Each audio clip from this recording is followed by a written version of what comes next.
வணக்கம். இன்றைக்கி 2வது முறையாக கரூர் மாவட்டத்தில் இருக்கிற வெஞ்சமாங்கூடலூர் அப்படிங்கிற இடத்துல இருக்கிற கல்யாண விகிர்தேஸ்வரர் கோயிலுக்கு போகிற வாய்ப்பு கிடைச்சிது. போகிற வழியிலே இப்போ நம்ம பெட்டவாத்தலை கரும்பு ஆஞ்சநேயர் கோயில் பார்க்குறோம். இதுவும் 2வது முறையாக இங்கே வந்து ஆஞ்சநேயரை பார்த்துட்டு எங்களுடைய பயணத்தை தொடர்கிறோம். போன வாரம் கரூர் மாவட்டத்தில் இருக்கிற 2 பாடல் பெற்ற சிவன் கோயில்களை பார்த்து முடிக்கணும்னு சொல்லி பைக் ரைடில் போனேன். வெஞ்சமாங்கூடலூர் விகிர்தீஸ்வரர் கோயிலை போய் பார்த்த உடனே கண்டிப்பாக என்னுடைய மனைவியும் அழைச்சிட்டு போகணும் அப்படிங்கிற எண்ணம் தோணுச்சு. அதனால் இந்த வாரம் அவங்கள அழைச்சிட்டு காரில் போயிட்டுருக்கேன்.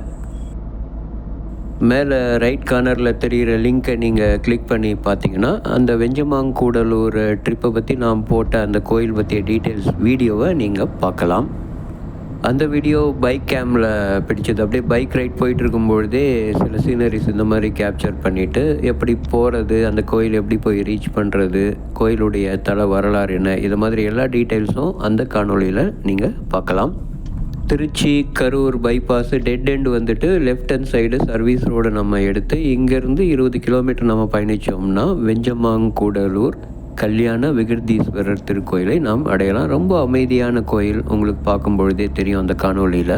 சுந்தரரால் பாடல் பெற்ற மிக மிக சிறப்பான ஒரு தலம் அது. இப்போ கரூர் திண்டுக்கல் சாலையிலேருந்து நாம் ஒரு சர்வீஸ் ரோடில் பிரிஞ்சு 6 ரோடு அப்படிங்கிற அந்த இடத்த நோக்கி தான் போயிட்டுருக்கோம். அந்த இடத்துலேருந்து இடதுபுறமாக நாம் வந்து ஒரு 8 கிலோமீட்டர் பயணித்தோம்னா வெஞ்சமாங்கூடலூர் அந்த திருக்கோயிலை அடைந்து விடலாம். போன முறை பைக் ரைடு போயிட்டு கரூரில் இருக்கிற 2 பாடல் பெற்ற தலங்கள், ஒன்று இந்த வெஞ்சமாங்கூடலூர் விகிர்தேஸ்வரர் திருக்கோயில், இன்னொன்று வந்து கரூருக்கு உள்ளேயே சிட்டிக்குள்ளாரையே இருக்கிற கல்யாண பசுபதீஸ்வரர் கோவில்.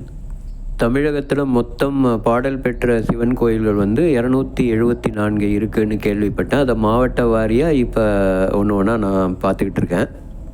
கரூர் மாவட்டத்தில் 4 கோயில்கள்.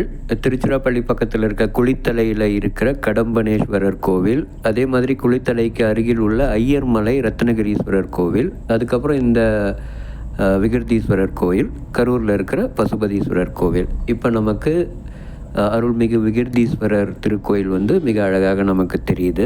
மேலே ரைட் கார்னரில் தெரிகிற அந்த லிங்கை கிளிக் பண்ணி இந்த கோயிலை பற்றிய விவரங்களை நீங்கள் தெரிந்து கொள்ளலாம். அதை பற்றிய பதிவு தான் நான் போன வாரம் அப்லோட் பண்ணேன். அருள்மிகு பன்னீர் மொழியம்மை சமேத கல்யாண விகிர்தீஸ்வரராக இந்த கோயிலில் சிவபெருமான் வந்து நமக்கு காட்சி அளிக்கிறாரு. இந்த கோயிலின் பெருமைகளை நான் என்னோடய ஃப்ரெண்டுக்கிட்ட ஷேர் பண்ணும்பொழுது அவரும் இன்ட்ரெஸ்ட் காட்டினார். அவங்க ஃபேமிலியும் இங்கே எங்கள் கூட வந்து பார்த்தாங்க. இங்கே சிறப்பான தரிசனம் முடிஞ்சுது. எங்களுடைய பயணத்தை கரூர் சிட்டிக்குள்ளே இருக்கிற கல்யாண பசுபதீஸ்வரர் கோயிலை நோக்கி இப்போ நாங்கள் போயிட்டுருக்கோம். வந்த வழியிலே நம்ம அந்த கரூர் திருச்சி சாலை அந்த டெட் எண்டு வந்தோம் இல்லையா, அங்கே வந்துட்டு நம்ம இப்போ கரூர் புதிய பேருந்து நிலையம் ரோடு நோக்கி போயிட்டுருக்கோம். ஏன்னா அதுக்கு பக்கத்தில் தான் பசுபதீஸ்வரர் கோவில் இருக்குது. இந்த கல்யாண பசுபதீஸ்வரர் திருக்கோயில் கண்ட்ரோலில் தான் வெஞ்சமாங்கூடலூரில் இருக்கிற கல்யாண விகிர்தீஸ்வரர் கோவில் வருது. இப்போ நாம் கோயிலை நெருங்கிட்டு இருக்கோம். மேலே தெரிகிற அந்த லிங்கை கிளிக் பண்ணி நீங்கள் இந்த பசுபதீஸ்வரர் கோயில் பற்றிய விவரங்களை தெரிந்து கொள்ளலாம். அந்த வீடியோவும் நான் போன வாரம் என்னுடைய எக்ஸ்பீரியன்ஸை பேஸ் பண்ணி அப்லோட் பண்ணியிருந்தேன். வருகின்ற வாரங்களில் நாம் இன்னும் சில பாடல் பெற்ற சிவன் கோயில்களை பற்றி நாம் பார்ப்போம். நான் அங்கே போயிட்டு வந்து என்னுடைய எக்ஸ்பீரியன்ஸ் பதிவிடுறேன். நன்றி, வணக்கம்.